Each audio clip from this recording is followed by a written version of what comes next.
Hello, today I will be reviewing prompt one.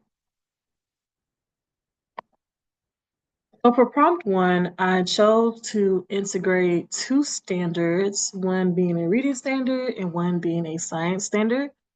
My reading standard was RI9, which is comparing and contrasting the most important points and key details presented in two texts on the same topic.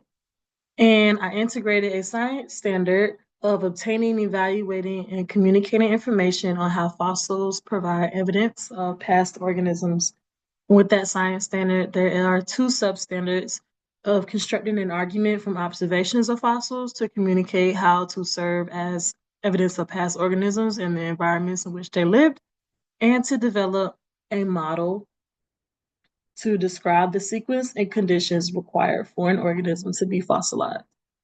Why I chose these standards is because these standards promote interdisciplinary learning by integrating literacy and science, and comparing and contrasting texts enhances critical thinking and comprehension skills, and fossil evidence fosters scientific inquiry and understanding of Earth's history.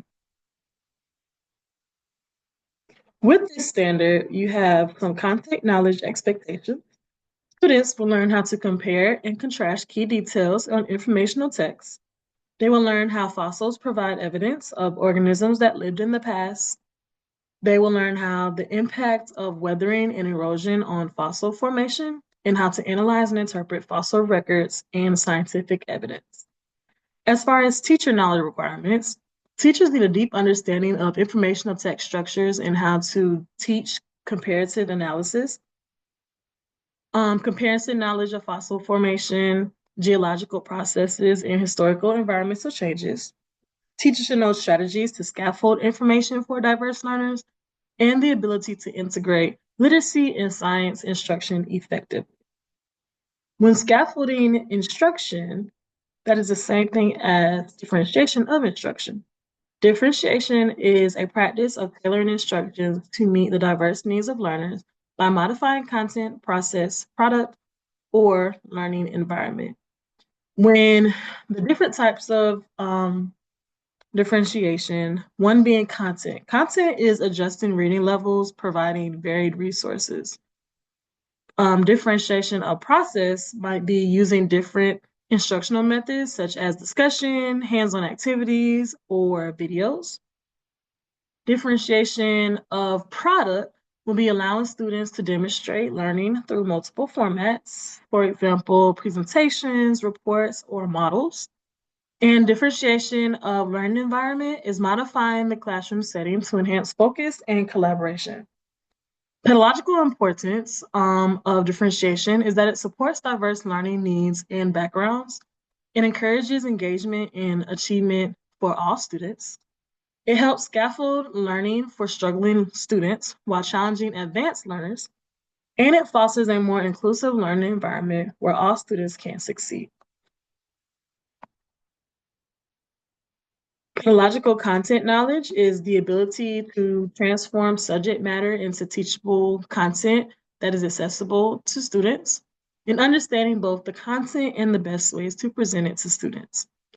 A demonstration in the classroom might be connecting new knowledge with students' prior knowledge or prior experiences, using multiple representations of concepts, incorporating real-world applications and hands-on learning, and utilizing assessment data to inform instruction.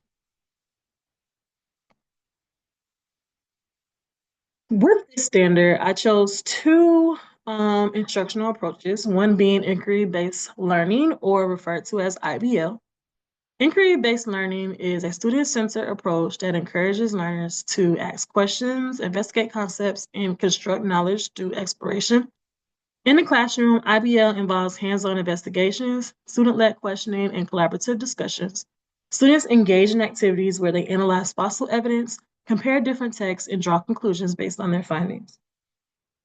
With this rationale, IBL aligns with best practices in science education because it fosters critical thinking, problem solving, and active engagement with content.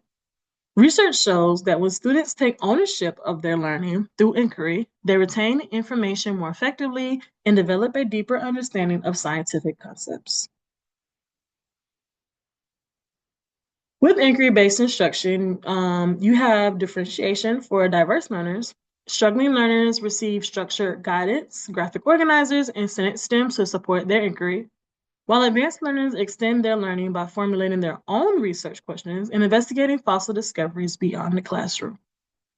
With monitor and behavior management in IBL, you want to use checkpoints such as concept maps or think pair share discussions to assess understanding. Implement collaborative norms to ensure respectful dialogue, and offer clear expectations and rules in group activities to maintain focus and engagement.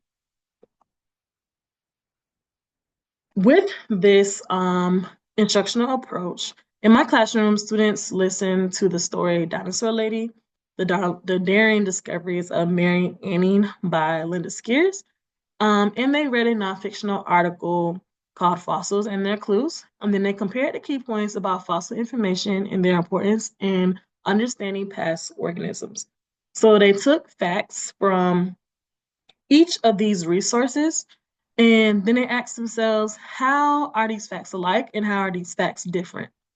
Then from the information that they were already given, they developed their own questions that they would ask, especially with the story of the dinosaur lady.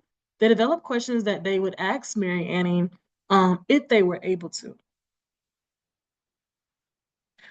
My second instructional approach is explicit instruction with graphic organizers. So explicit instruction is structured, teacher-led approach where concepts are directly taught through modeling, guided practice, and independent work, such as I do, we do, you do.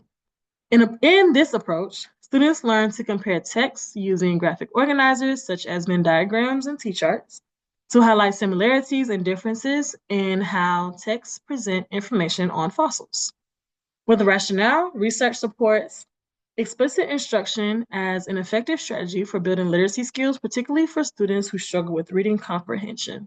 And in my classroom, I have a lot of English language learners who are struggling with reading comprehension, so this is an excellent approach for them.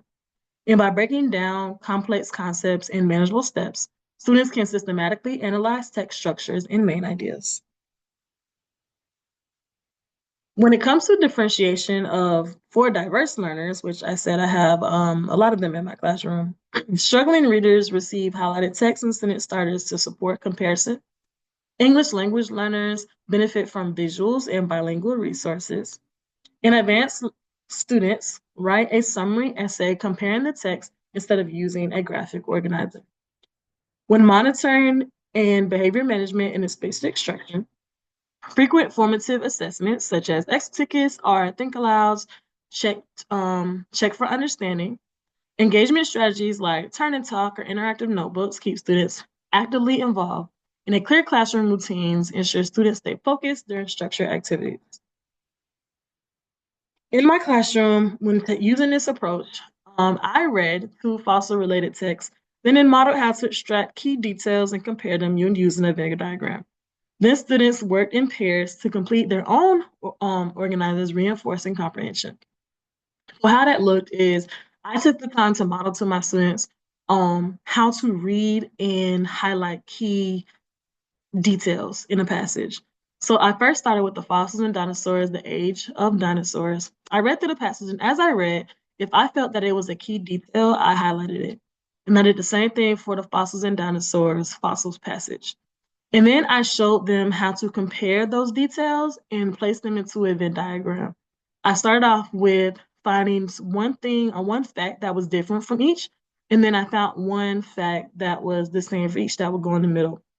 And then I encouraged them to work in pairs, and some of them worked in small groups, no more 4 students, and work together to reread through these passages, do their own highlighting, and fill out their own Venn diagram.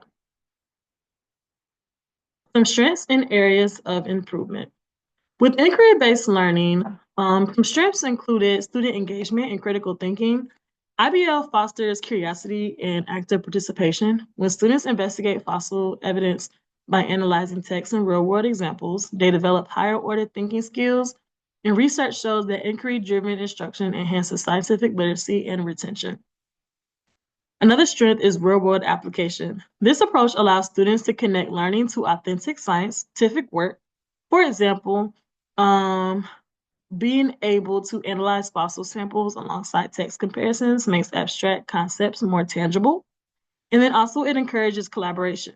Students work in groups to ask questions and discuss interpretations, which promotes peer learning and communication skills. Some areas of improvement, as we know, inquiry-based learning lessons require an extended time.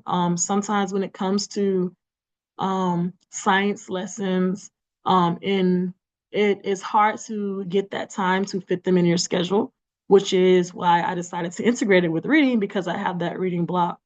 But of course, you always wish you had more time so you can finish out your lesson.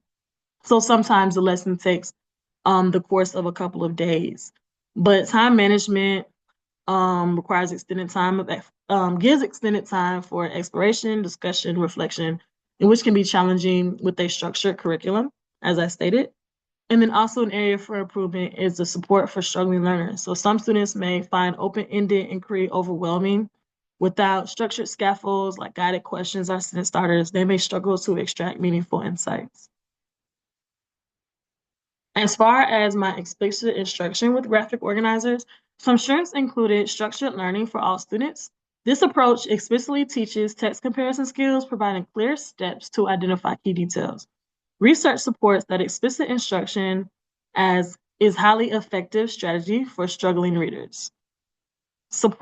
Another strength is that it supports English language learners. Visual aids such as Venn diagrams and T-charts help students organize information, reducing cognitive load and increasing accessibility.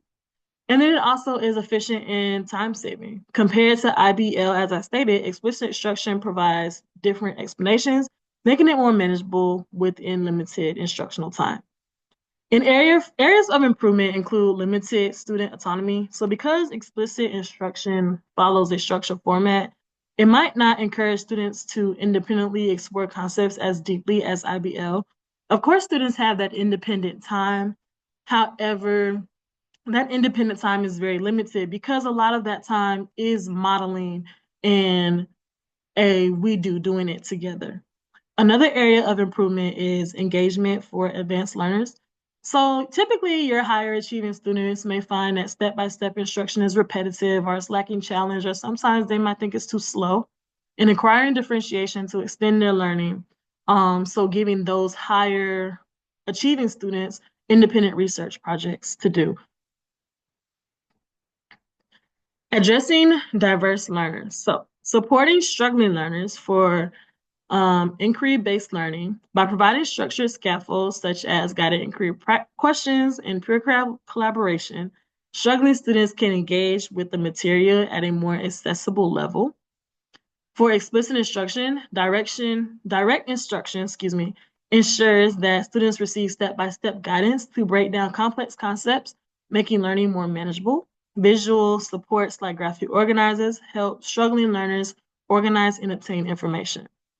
As far as supporting above level learners, for inquiry-based learning, advanced students thrive in open-ended questions where they can extend their learning by generating their own research questions, synthesizing multiple sources, and exploring real-world applications. As far as explicit instruction, while structured, this approach can be adapted for advanced learners by incorporating higher level questioning or alternative assessment methods. And these are my references. Thank you for listening to my prompt one.